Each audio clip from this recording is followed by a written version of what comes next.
Hi guys, welcome back to wish I S.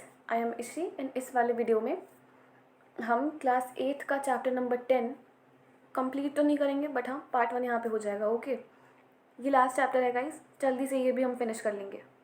So basically इस वाले chapter में India after independence, जब हमारा भारत आज़ाद हुआ उसके बाद जो यहाँ के पॉलिटिकल लीडर्स थे उनके सामने कैसे कैसे चैलेंजेस आए, क्या क्या चीज़ें थी जो उनको फेस करनी पड़ी, उन्होंने कैसे उसको ओवरकम करा, हम यहाँ पे वो जानेंगे। ठीक है। सो आगे बढ़ने से पहले एक इम्पोर्टेंट इन्फॉर्मेशन है एज़ यूजुअल कि जो भी एस्पिरेंट सीरियस होकर के यूपीएससी की प्रिपरेशन करना चाहते हैं वो यहाँ पे दिए गए व्हाट्सएप नंबर पे हमारे वाइस सर को ना कांटेक्ट कर सकते हैं। नो मैटर व्हाट आप कब से प्रिपेयर कर रहे हो, आप सर को कांटेक्ट कर लो।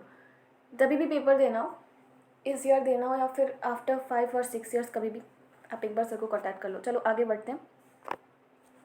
सो हमारा पहला टॉपिक है a new and divided nation. देखो, जब हमारा भारत जब आज़ाद हुआ था ना 1947 में, ठीक है, तो बहुत सारे ऐसे चैलेंजेस थे। अभी इसको बस सुनते जाओ, यहाँ पे मैंने प्रॉब्लम्स को हाईलाइट किया है बस, ठीक है।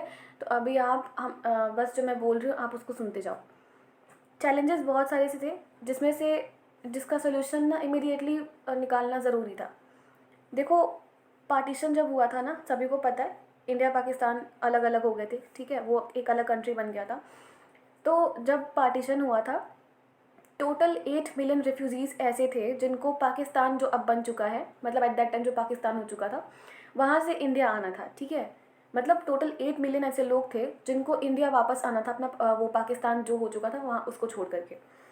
अब इंडिया में आके ये एक अलग प्रॉब्लम थी कि इंडिया वापस आना है। दूसरी प्रॉब्लम ये थी इंडिया आकर अपने लिए घर जॉब ढूंढना, ये अलग ही लेवल की प्रॉब्लम थी। दूसरी प्रॉब्लम थी ना प्रिंसली स्टेट की। देखो, जितने भी प्रिंसली स्टेट थे पहले नवाब या फिर जो महाराजा वगैरह हुआ करते थे उनके थ्रू रूल हुआ करती थी। क्यों? क्योंकि मैंने पहले बताया था कि हाँ, ये लोग इतने भी बेटर तरीके से रूल नहीं करते थे, लोग इन लोगों ने भी एक्सप्लॉइट करने का ही काम किया है, बट स्टिल ये लोग अपने में ही इंडिपेंडेंट थे। क्योंकि मैंने आपको बताया था 1857 के रिवॉल्ट के बाद में बहुत सारे से उसके आउटकम्स हुए थे, आए थे रिजल्ट्स, उसके हमने देखे थे।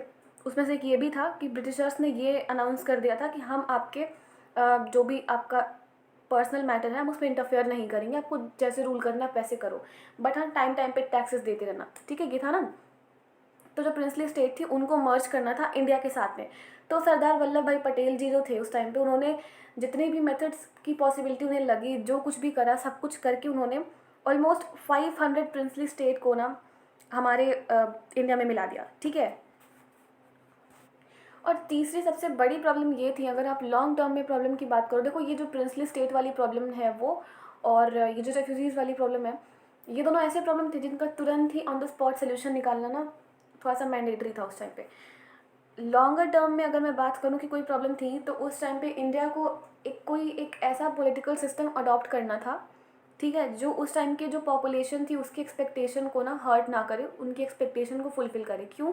क्योंकि देखो, उस टाइम पे इंडिया की, मैं बस इंडिया की बात बता रही हूँ, उसकी पॉपुलेशन थी 345 मिलियन पॉपुलेशन थी उस टाइम पे इंडिया की। ठीक है, वो भी डिवाइडेड थी। डिवाइडेड कैसे?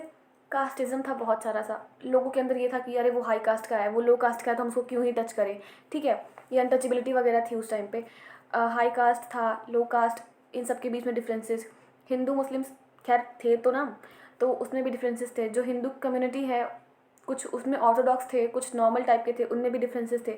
ठीक है, फिर लैंग्वेज के बेसिस पे आप देखोगे तो वहाँ पे भी बहुत सारे से आपको डिफरेंसेस मिल जाएंगे। ओके, उनके खाने पीने का तरीका, रहने का तरीका सब अलग अलग था। तो कोई एक ऐसी कंट्री जो इतने मतलब पेनफुल पार्टीशन के बाद जिसको फ्रीडम मिला है, उसके बाद में इतनी कल्चरल डाइवर्सिटी है, अलग अलग लेवल के सब कुछ, मतलब सारी चीज़ें डिफरेंट है।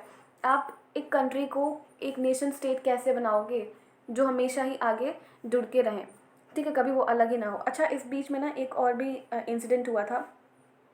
हमारे आज़ादी को मैं बता रही हूँ, यहाँ पे लिखा नहीं, हमारे आज़ादी को अभी सही से 6 महीने भी नहीं हुए थे, तब तक हमारे महात्मा गांधी जी की डेथ हो गई। उनको नाथूराम गोडसे ने उनको गोली मारी थी, आप लोगों को शायद पता होगा।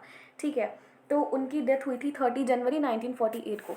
ओके, फिर उस शाम को जो हमारे जो नेहरू जी थे उस टाइम पे, उन्होंने रेडियो पे, ऑल इंडिया रेडियो पे उन्होंने अनाउंस करा कि our father of nation is no more, ठीक है। तो उस टाइम पे काफ़ी डार्कनेस हो गई थी हर जगह। अभी आप वापस अपने टॉपिक पे आते हैं, ये एक एडिशनल इन्फॉर्मेशन थी, मैंने बस डेट बताया 30 जनवरी 1948। इंपॉर्टेंट नहीं है बट हाँ नॉलेज के लिए इंपॉर्टेंट है। देखो प्रॉब्लम, अभी एक और प्रॉब्लम थी कि हमें सब कुछ सही करके ना वैसे ही स्टॉप नहीं करना है, हमें उसके बाद डेवलपमेंट करनी है हमारी कंट्री की, उसको एक अच्छी खासी ऊंचाइयों पे लेके जाना है।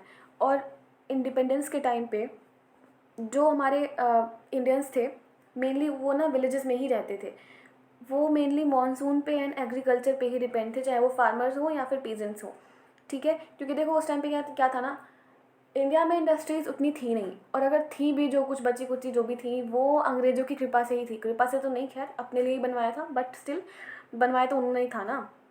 हाँ, बर्बाद करके बनवाया वो अलग बात है, बट स्टिल कॉन्ट्रीब्यूशन तो उन्हीं को जाता है। तो जो कुछ भी था ना थोड़ा सा उनकी वजह से ही आया था, बट वो भी ना उतना डेवलप्ड नहीं था उस टाइम पे, उतना डेवलप नहीं था जैसे उनके कंट्री में था, जैसे बाकी कंट्रीज़ में था। तो जो हमारी जो वास्ट मेजॉरिटी है, जो जनता है हमारी इंडिया की उस टाइम पे थी, वो एग्रीकल्चर पे ही डिपेंड थी, मानसून पर ही डिपेंड थी। और फिर उसके बाद में कुछ नॉन फार्म सेक्टर जो थे ना रूरल इकोनॉमी के, जैसे कि बार्बर, कारपेंटर, वीवर, जो बाकी सारे सर्विसेज करते हैं, मतलब बस कहने का सिंपल सिंपल सा इतना मतलब है कि कोई खास कोई पोस्ट पे थी नहीं, कुछ डेवलपमेंट कुछ था नहीं, बस जो भी है वो पहले की तरह ही रह रहे थे, गाँव के थे, गाँव में ही रह रहे थे। देखो गाँव में रहना कोई बहुत बुरी बात नहीं है, बट स्टिल उस टाइम के पीपल के हिसाब से, क्योंकि उन लोग को डेवलपमेंट चाहिए था, तो यहाँ पे लिख रखा है ऐसा। अभी ये ना समझना कि आज के टाइम पे आप विलेज में रह रहे हो तो आप बैकवर्ड हो, लोग अपने थिंकिंग से मॉडर्न बनते हैं, ओके। तो बाकी जितने भी नॉन फार्मिंग सेक्टर्स जो थे, कारपेंटर, वीवर या फिर कुछ भी पहले जो करते थे वही यही सब वो लोग करते थे, ये सारे थे लोग। उसके बाद में कुछ फैक्ट्री वर्कर जो थे वो स्लम्स में रहते थे अपने, उनके पास बहुत ही कम एजुकेशन भी थी, हेल्थ केयर भी बहुत कम था उनके पास में। फिर आप उसके बाद में देखोगे ना, आपको साफ साफ दिख रहा था कि जो हमारा जो नया नेशन बन रहा है उसमें बहुत सारी सी पॉवर्टी है।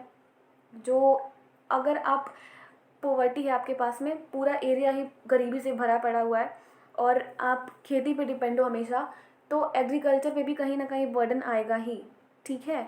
तो इस चक्कर में जो प्रोडक्टिविटी थी ना एग्रीकल्चर की वो कम हो रही थी, क्योंकि देखो अगर पूरी जनता ही खेत पे डिपेंड हो जाएगी तो अनाज भी तो चाहिए होगा ना उतना। अब उसके लिए वो लोग मानसून पे डिपेंड है, अगर मानसून सही से हुआ नहीं तो फिर क्या ही खाओगे आप लोग, ओके। और फिर उस टाइम पे बस डेवलपमेंट भी तो नहीं था ना, बस डेवलपमेंट अगर आप करो और आप में यूनिटी ही ना रहे तो फिर वो क्या ही फ़ायदा उस डेवलपमेंट का, फिर तो करो ही मत। तो यूनिटी और डेवलपमेंट को ना साथ में लेकर के चलना था, ठीक है। हैंड इन हैंड का मतलब समझते हो, वही वो साथ में लेकर के चलना था। क्योंकि देखो अगर ये यूनिटी वाली प्रॉब्लम अगर सॉल्व नहीं होती ना, अगर ये प्रॉब्लम हील नहीं हुआ होता उस टाइम पे, तो बहुत ही ज़्यादा वायलेंस होता। और महात्मा गांधी नहीं थे तब कि हाँ वो आके बताएंगे आप लोग वायलेंस ना करो, ठीक है, फिर बहुत ज़्यादा कुछ हो जाता। क्योंकि मैंने आपको पहले भी बताया था जब पार्टीशन हुआ था तो किस तरीके से वो कितना ज़्यादा पेनफुल पार्टीशन था। और अगर ये प्रॉब्लम सॉल्व नहीं होती तो जितने भी कॉन्फ्लिक्ट है ना वो वॉयलेंस में चेंज हो जाते, हाई कास्ट में, लो कास्ट में, हिंदू में, मुस्लिम में, और and so on and on, ठीक है। एट द सेम टाइम जो इकोनॉमिक डेवलपमेंट है ना, जो कुछ भी हो रहा था उस टाइम पे, वो उसका उतना फ्रूटफुल वो नहीं था उन लोग के लिए उस टाइम पे। अगर हम बात करें कि उस टाइम पे जो कुछ भी हो रहा था, अभी हम आगे पढ़ेंगे प्लानिंग कमीशन वगैरह के बारे में, तो उसमें भी ना बहुत सारे ऐसे ड्रॉबैक आए थे जिनको बाद में जाकर रिकवर करा गया, ठीक है। तो उसमें भी ना बहुत ज़्यादा टाइम लगा। अभी हम बात करते हैं a new constitution is written, new तो नहीं, हमारा एक ही था, एक बार ही बना। हाँ, बहुत सारी सी चीज़ें उसमें हुई, उसकी रीडिंग्स बहुत बार हुई, बट हाँ वो अभी तक चलता आ रहा है। हम लोग बाकी देशों की तरह नहीं है तो अपना 10 बार कॉन्स्टिट्यूशन लिखें उसको चेंज वेंज करें, ठीक है। आप देखो दिसंबर 1946 एंड नवंबर 1949, just a minute, yes. So दिसंबर 1946 से लेकर के नवंबर 1949 तक हमारा जो कॉन्स्टिट्यूशन था वो बन चुका था। कुछ 300 इंडियंस जो थे उन्होंने मिल करके हमारे इंडिया का पॉलिटिकल फ्यूचर डिसाइड किया था। ये बहुत डिटेल्ड एनालिसिस करना पड़ेगा, मैं शॉर्ट में ही बता रही हूँ क्योंकि यहाँ पे उतना ही सफिशेंट है, ठीक है। स्पेक्ट्रम देखना, वाइश IAS पे आप सर्च करना, प्लेलिस्ट में जाके देखना स्पेक्ट्रम की सीरीज़ में, ये चैप्टर शायद हो गया होगा इस, तो लक्ष्मीकांत में, सॉरी, या फिर स्पेक्ट्रम में, कहीं पे भी देख लेना, दोनों में दिया हुआ है ये, ओके। सो वहाँ पे सर ने काफ़ी ज़्यादा डिटेल में करवाया है, स्पेशली आप लक्ष्मीकांत में ही देख लेना कॉन्स्टिट्यूशन जब बना तो क्या क्या प्रोसेस हुआ पॉलिटी वाली सीरीज़ में, ओके। सो यहाँ पे हमारा कॉन्स्टिट्यूशन बन गया था, 300 लोग थे।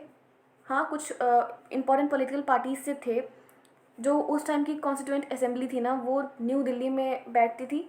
अभी उस टाइम पे जो कॉन्स्टिट्यूएंट असेंबली थी, आप उसको किसी भी एंगल से रिप्रेजेंटेटिव नहीं बोल सकते हो, क्योंकि वो राइट टू वोट उस टाइम पे नहीं था ना।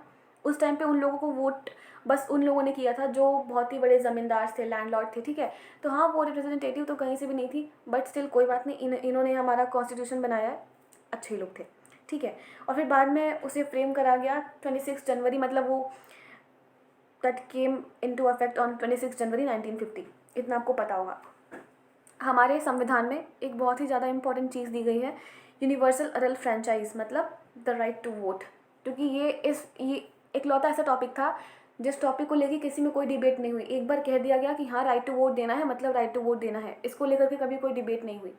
ओके, सो आप देखोगे ये यूनिवर्सल अडल्ट फ्रेंचाइज क्या है, इसका मतलब होता है राइट टू वोट। जितने भी उस टाइम पे इंडियन मेंबर्स थे, अब 21 ईयर्स ओल्ड, जितने भी जो भी लोग 21 साल से ऊपर के हैं, वो उनको वोटिंग का अधिकार है, वोटिंग राइट है उनको, चाहे वो स्टेट लेवल पे हो या फिर नेशनल लेवल पे जो भी इलेक्शंस होते हैं, उनको वो राइट दिया जाएगा, ठीक है। ये एक ना बहुत ही ज़्यादा ये एक रिवोल्यूशनरी स्टेप था, क्योंकि इससे पहले किसी भी इंडियंस को ना वोटिंग राइट नहीं मिली थी।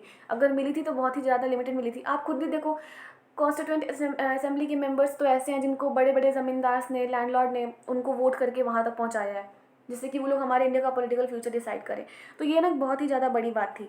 और बाकी दूसरी कंट्री में, जैसे कि यूनाइटेड किंगडम है, यूनाइटेड स्टेट है, वहाँ पे ना वोटिंग राइट स्टेजेस में दी गई है कि पहले बस मेन को दी जाएंगी, फिर विमेंस को दी जाएंगी, फिर उसके बाद वाइट गोरे लोग को दी जाएंगी, फिर उसके बाद ब्लैक पीपल को दी जाएंगी।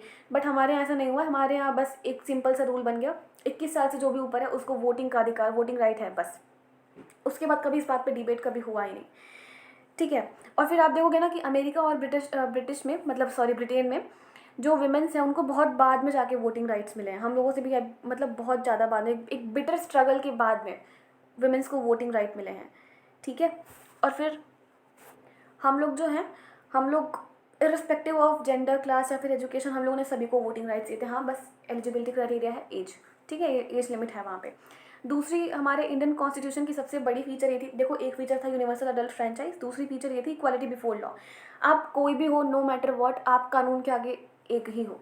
एक सेकेंड, हाँ यहाँ है, नो मैटर आप कहीं के प्राइम मिनिस्टर या फिर कुछ भी हो, जो रूल ऑफ लॉ जो भी कहता है, जो कानून कहता है, आप उसके सामने बस एक इंसान हो, और आप कुछ नहीं हो, आप कितने ही बड़े पोस्ट पे हो, कानून सबके लिए एक है, ठीक है। अगर पनिशमेंट आपको लिखा हुआ है उसमें देने का कानून में, तो आपको पनिशमेंट मिलेगा, नो मैटर आपका कास्ट क्या है, रिलीजन क्या है, कहाँ से बिलोंग करते हो, ठीक है। तो ये बहुत ही ज़्यादा बड़ा इंपॉर्टेंट फीचर है, क्योंकि आप देखोगे ना उस टाइम पे, मैंने आई थिंक पिछले वाले चैप्टर में भी मैंने बताया था, आपकी बुक में अभी इस वाले चैप्टर में दे रखा है कि नेहरू जी से बोला गया, कॉन्स्टिट्यूंट असेंबली के मेंबर्स ने बोला कि इंडिया को जब वो आज़ाद हुआ था उसके बाद उन लोगों ने कहा कि सारे मुस्लिम्स को बाहर निकाल दो, इंडिया को हम एक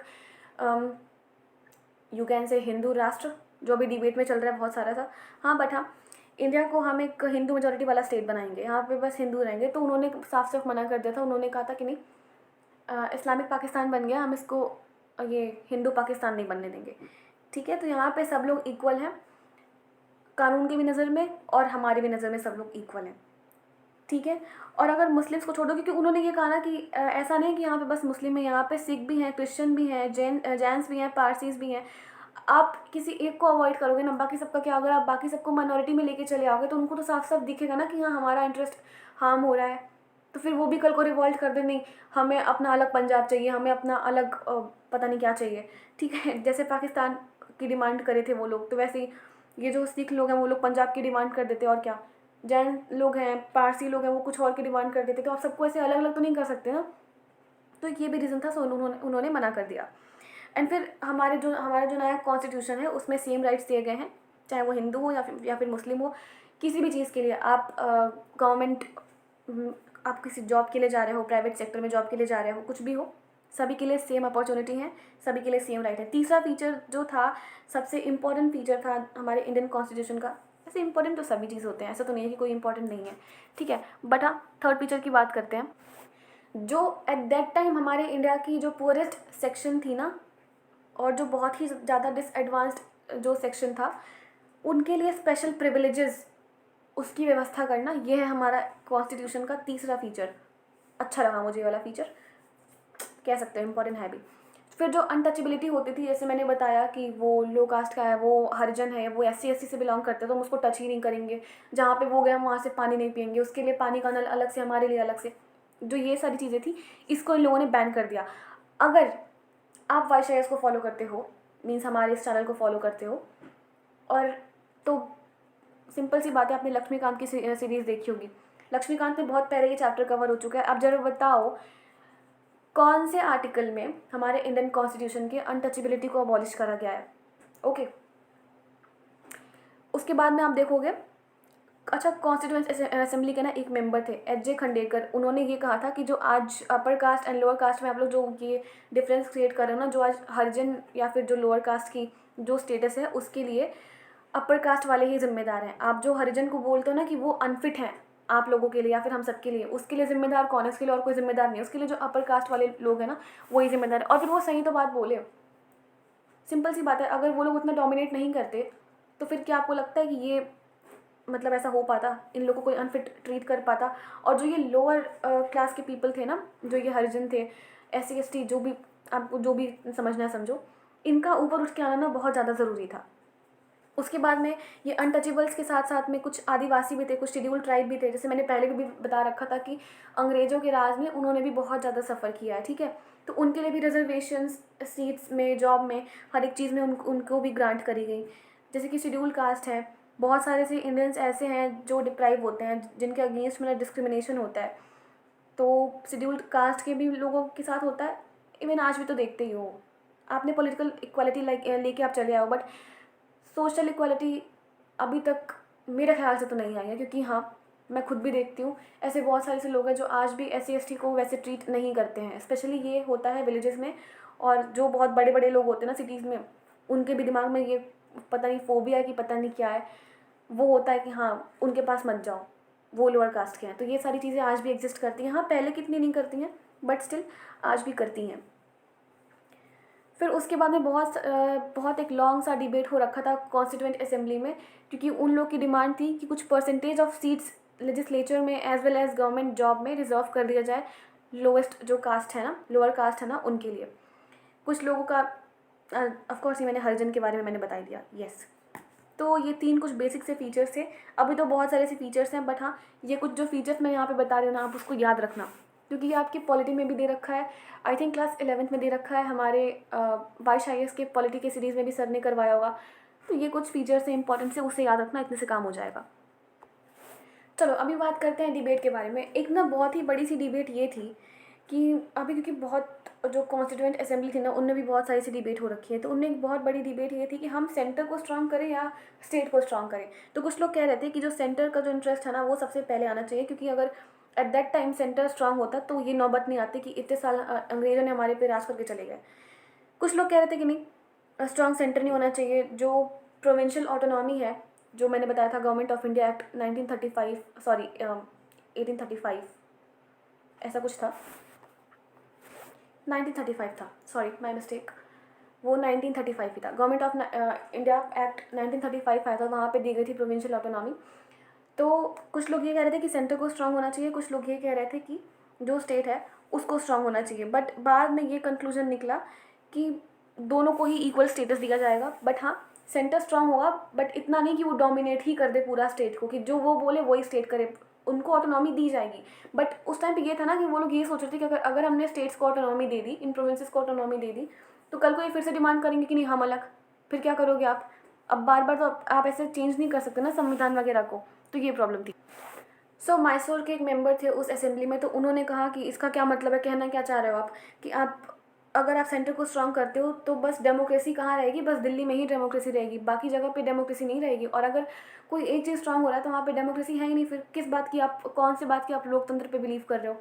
ठीक है। उसके बाद फिर एक मद्रास के मेंबर थे उसी असेंबली में, उन्होंने भी कहा कि जो इनिशियल रिस्पॉन्सिबिलिटी होती है ना लोगों की, वो प्रोविंसेस के हाथ में जानी चाहिए, वो जो प्रोविंशियल गवर्नमेंट है वहाँ पे जानी चाहिए। सो इसका एक सोल्यूशन निकाला गया कि ठीक है कोई बात नहीं, हम 3 लिस्ट लेकर के आएंगे।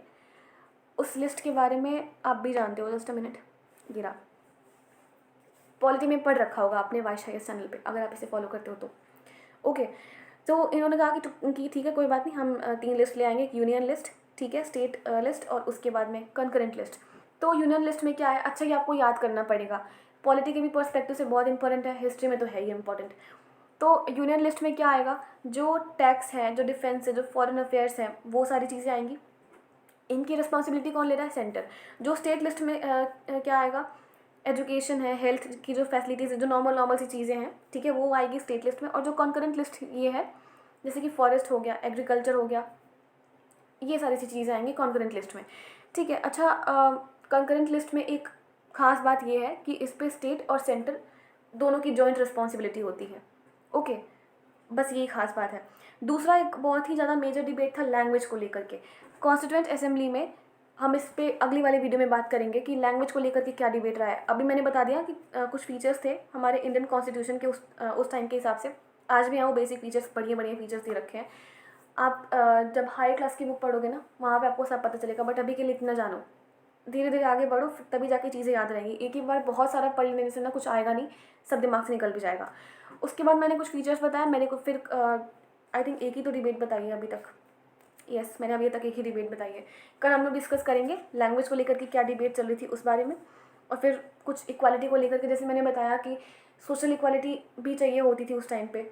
ये हमारे बाबा अम्बेडकर साहब जी ने कहा था कि हाँ, पॉलिटिकल इक्वालिटी आप दे रही हो, अच्छी बात है, ठीक बात है, कोई बात नहीं, आपको सोशल इक्वालिटी भी देनी पड़ेगी। तो वो कैसे दिया जाए, इस पर भी बहुत सारे से डिबेट हो रखे हैं। तो इस वाले वीडियो को हम नेक्स्ट वाले पार्ट में करते हैं। अभी के लिए इतना ही, तब तक के लिए take care, have a great day ahead, bye now. एक चीज़ और, आप सर को कॉन्टैक्ट कर सकते हो इस वाले नंबर पे, ठीक है। Sir have a great day ahead, take care, bye.